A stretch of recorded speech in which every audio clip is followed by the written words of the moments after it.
SIR কাটায় বৃদ্ধ শাসক দল প্রায় 1 কোটি নামবাদ। এই নামবাদের হিসেব কার মাথায় চিন্তা বাড়াচ্ছে, তৃণমূল নাকি বিজেপি? এই হিসেবে কি বদলে দেবে বাংলার সমস্ত সমীকরণ? একদিকে বাঙালি অস্মিতা, অন্যদিকে রোহিঙ্গা তারাও। কোন দিকে এগোচ্ছে বাংলা? এই সমীকরণে কার মাথায় বাড়ছে চিন্তা, তৃণমূল নাকি বিজেপি?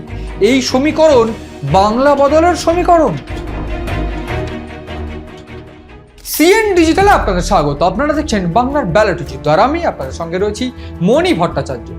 বাংলার এই মুহূর্তের যে রাজনৈতিক হিসেব সেটা অত্যন্ত জটিল হয়ে পড়েছে।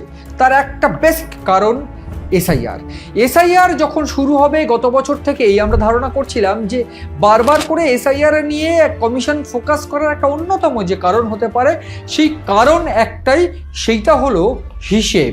এই হিসেবই বলে দেবে যে অন্তত পশ্চিমবঙ্গের ক্ষেত্রে এই বিষয়টা কিন্তু কিছুটা অন্য। এবং একদিক থেকে যখন বিজেপি বারবার করে বা বিভিন্ন বিজেপির উচ্চপক্ষীয় নেতা যারা, তারা হুঙ্কার দিচ্ছিলেন যে প্রায় 1.5 কোটি বা 1 কোটি রোহিঙ্গা বাদ যাবে, এই রোহিঙ্গা তৃণমূলের ভোটার, কার্যত এই ভাষায় ঠিক এই হিসেব দিয়ে যখন হুমকি দেওয়া হচ্ছিল, ঠিক তখন মমতা বন্দ্যোপাধ্যায় বাঙালি অস্মিতার লড়াই বেছে নেন এবং ঠিক সেই বাঙালি অস্মিতার লড়াই দিয়ে এই মুহূর্তে এসআইআরের মুখোমুখি লড়াই তিনি চালাচ্ছেন। কিন্তু এই যে লড়াই, সেই লড়াইয়ের মধ্যে যে হিসেবটা অঙ্কের আকারে দেখা যায় বা অঙ্কের আকারে যদি বোঝা যায়, তাহলে দেখা যাবে প্রায় 1 কোটি নাম এই মুহূর্তে বাদ যেতে পারে।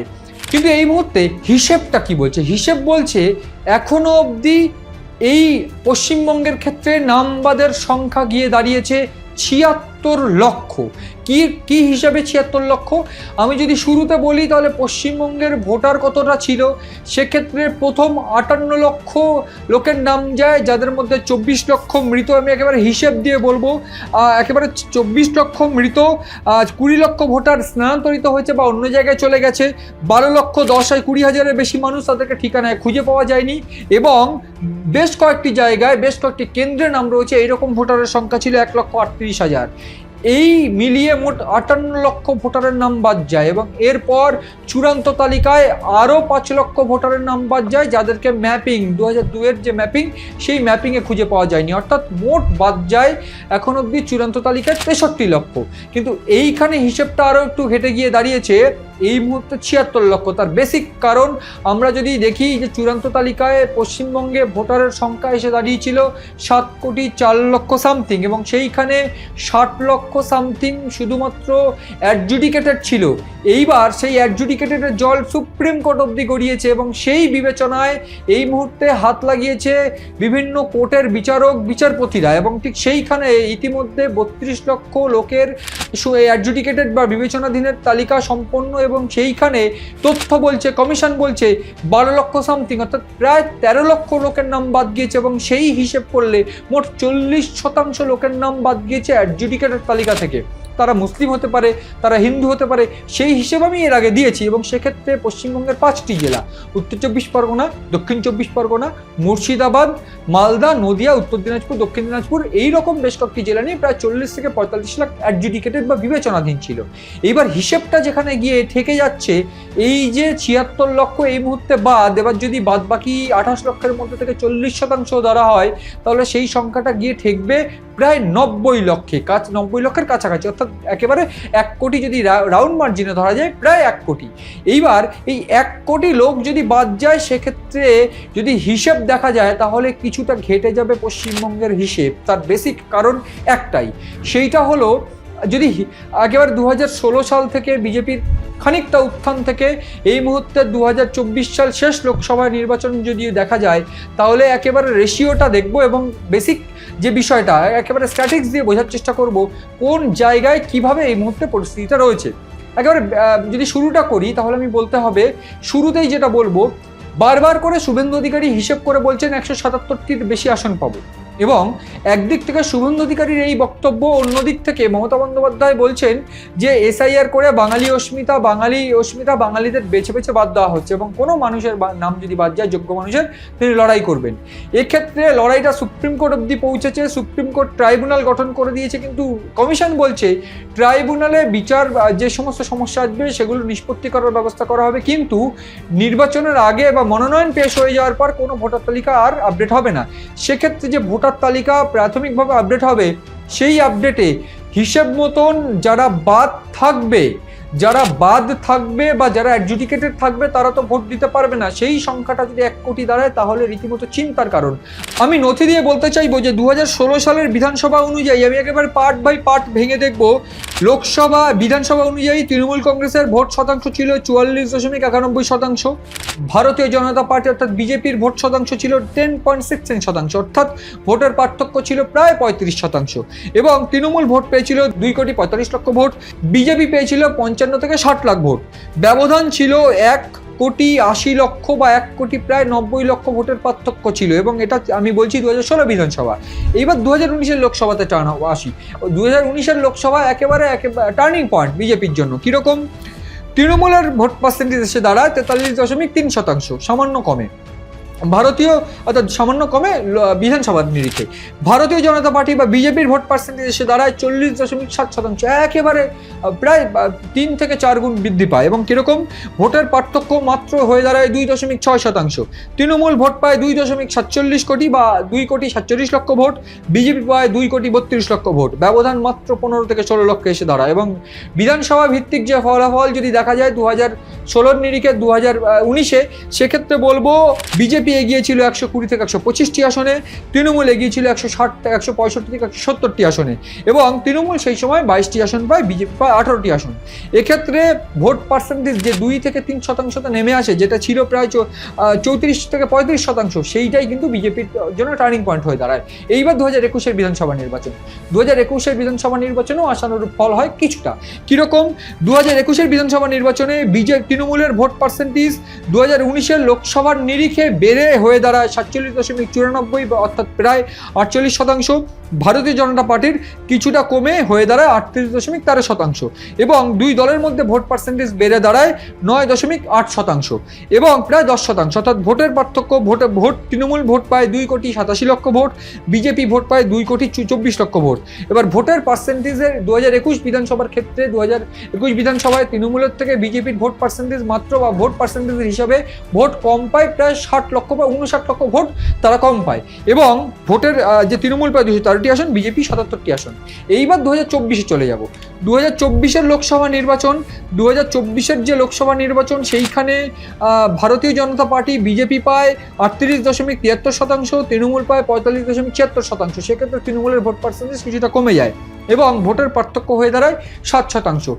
এবং এই 7% ভোটের পার্থক্য, অর্থাৎ যেটা 2021 বিধানসভা থেকে কিছুটা কমে আসে, এবং 40 থেকে 45 লাখ ভোট, যে ক্ষেত্রে 2021 সালের বিধানসভায় 60 লাখ ভোট প্রায় কম পেয়েছিল বিজেপি, এবং তৃণমূল বেশি পেয়েছিল। সেক্ষেত্রে এইবার সেই ব্যবধানটা হয়ে 44 থেকে 45 লাখে দাঁড়ায়, এবং তৃণমূল পেয়েছিল 2,82,00,000 এবং বিজেপি পেয়েছিল 2,38,00,000, এবং 44 লক্ষ ভোটের যে পার্সেন্টেজ, সেক্ষেত্রে তৃণমূল এগিয়েছিল 192টি আসনে, বিজেপি ছিল 90টি আসনে এগিয়ে লোকসভার নিরিখে। এক্ষেত্রে যে বিষয়টা সব থেকে চিন্তার, আমি যদি এই মুহূর্তে 76 লক্ষ ভোট যারা বাদ গিয়েছে এসআইআর থেকে সেই হিসেবটা করি, তাহলে একেবারে স্পষ্ট হিসেব।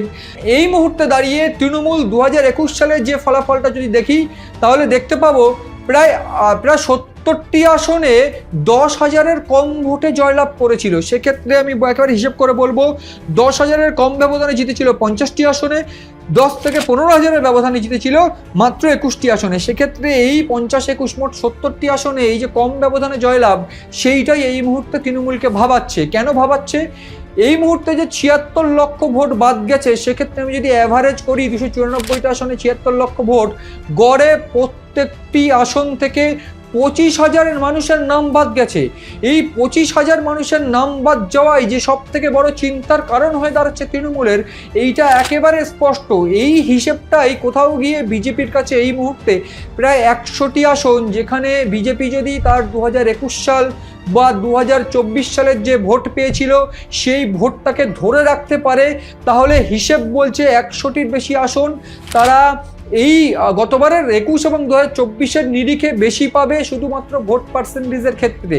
এবং সেক্ষেত্রে আমরা এক্সপেক্ট করব এইটাই যে তৃণমূলের যদি সঠিকভাবে এসআইআর হয় সেক্ষেত্রে তৃণমূলের যে ভোট পার্সেন্টেজটা বাদ গেছে অর্থাৎ 76 লক্ষ, বা সেক্ষেত্রে বেড়ে আমি যদি ধরেও নিই প্রায় 90 লক্ষ ভোট বাদ যাবে ফাইনালি। সেক্ষেত্রে আবার নির্বাচনের আগে 90 লক্ষ ভোটার যারা তারা ভোট দিতে পারবে না যদি ধরে নিই হিসেবটা, সেক্ষেত্রে এই 90 লক্ষ ভোটারকে যদি আমি দুই ভাগও করে দিই সেক্ষেত্রে কিন্তু আমরা এক্সপেক্ট করবো যে তৃণমূলের যে পার্সেন্টেজ কমেছে বিজেপিরও কিছুটা সেই রকম। কার্যত এই হিসেবটা করা তো সহজ হবে না, কারণ যতক্ষণ অবধি ভোট শেষ হবে ততক্ষণ অবধি এই হিসেব কোনোভাবেই করা সম্ভব না। কিন্তু এক্সপেক্টেড বা যেটা একেবারে বিশেষজ্ঞদের মত যে এই আমরা 2024 বলো 2021 যে বিধানসভা যে লোকসভায় দেখি না কেন একটা কার্যত একটা আতঙ্কের ছবি আমরা দেখেছি, এবং সেই আতঙ্কের ছবিটাই কিছুটা প্রমাণ করে দেয় যে ভোট কিছুটা এদিক ওদিক হয়েছে। এবং সেই হিসেবটাই যদি বিশেষজ্ঞরা ধরে রাখেন সেক্ষেত্রে বিজেপি যদি 2021 বা 2024-এর ক্ষেত্রে তারা নির্বাচনের ক্ষেত্রে তারা যে আসনটা তারা পেয়েছে সেটা যদি ধরে রাখতে পারে সেক্ষেত্রে, বা যে ভোট তারা পেয়েছে সেটা যদি ধরে রাখতে পারে সেক্ষেত্রে একটা হিউজ একটা আশঙ্কা কিন্তু তৃণমূলের হতে পারে, এটা কার্যত স্পষ্ট। যদিও এ প্রসঙ্গে আমি বলতে চাইবো যে বাঙালি অস্মিতার ক্ষেত্রে যে বিষয়টা আমি একেবারে পরিষ্কার করে দেখানোর চেষ্টা করব সেটা এইরকম যে তৃণমূল এই এসআইআর এ যত সংখ্যক ব্যাকফুটে যাবে সেক্ষেত্রে এই এসআইআর থেকে ফ্রন্ট ফুটে আসার লড়াইটাও কিন্তু অত্যন্ত গুরুত্বপূর্ণভাবে তৃণমূল চেয়েছে বা করেছে। সেটাও একরকম যে মানুষ যারা ভোট বাদ গেছে, যা মটুয়া থেকে শুরু করে রাজবংশী থেকে যাদেরকে বাদ দেওয়া হয়েছে তাদের পক্ষে সুপ্রিম কোর্টে লড়াই করেছে, বা যারা পরে নাম পেয়েছে তাদের জন্য সুপ্রিম কোর্ট তারা লড়াই করেছে। ফলে এই একটা বড় পার্সেন্টেজ ভোট কিন্তু তৃণমূলের দিকে সুইং করার চান্সেস থাকবে। অন্য দিক থেকে আমি যদি বলি সেক্ষেত্রে এই তৃণমূল যে যুব ভাতা বা যুবদের জন্য বেকার ভাতা বা যুবসাথী বা অন্যান্য যে জনহিতকর প্রকল্প সামাজিক প্রকল্প চালু করেছে সেই একটা ভোট কিন্তু সুইং করতে পারে তৃণমূলের দিকে।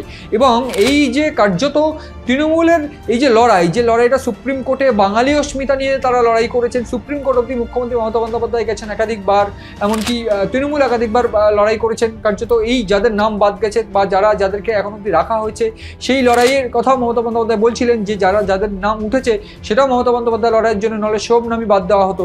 তো কার্যত এই যে অংশটা উঠেছে নাম বা যাদেরকে অ্যাডজুডিকেটেড করে রাখা হয়েছিল সেই ভোটটাও কিন্তু এইবার এক জায়গায় অর্থাৎ তৃণমূলের কাছে যেতে পারে। সেক্ষেত্রে ভোট কাটাকাটিতে কোন জায়গায় কোন ফলাফল গিয়ে দাঁড়াবে সেটা কার্যত স্পষ্ট নয়, কিন্তু এই বাঙালি অস্মিতার লড়াই বা এই যে যদি দেখা যায় সেক্ষেত্রে রোহিঙ্গা তারাওয়ের লড়াই, এই লড়াইয়ে কিন্তু এই মুহূর্তে হিসেব বলছে বেশ কিছুটা ফ্রন্ট ফুটে এগিয়ে থাকার চেষ্টা করছে বিজেপি, এবং এদিক থেকে কোনোভাবে বাঙালি অস্মিতার লড়াইকে আরও স্ট্রং করে কিন্তু ফ্রন্ট ফুট ছাড়তে নারাজ তৃণমূলও। ফলে এই একদিক থেকে এসআইআর এর হিসেব যদি সব অঙ্ক পাল্টে বা উল্টে দেয় সেক্ষেত্রে কার্যত আশঙ্কা কিন্তু ভয়ানকভাবে তৃণমূলের। ফলে সব মিলিয়ে এদিক থেকে দেখতে গেলে কে আসলে জয়লাভ করবে, কে চৌঠা মেয়ের পর সরকার গঠন করবে সেটা তো অবশ্যই সময় বলবে, কিন্তু এই এসআইআর এর হিসেব কার্যত পরিষ্কার করে দিচ্ছে যে আশঙ্কার মেঘ, সেই আশঙ্কার মেঘ কিন্তু এই মুহূর্তে পশ্চিমবঙ্গে অত্যন্ত ভারী।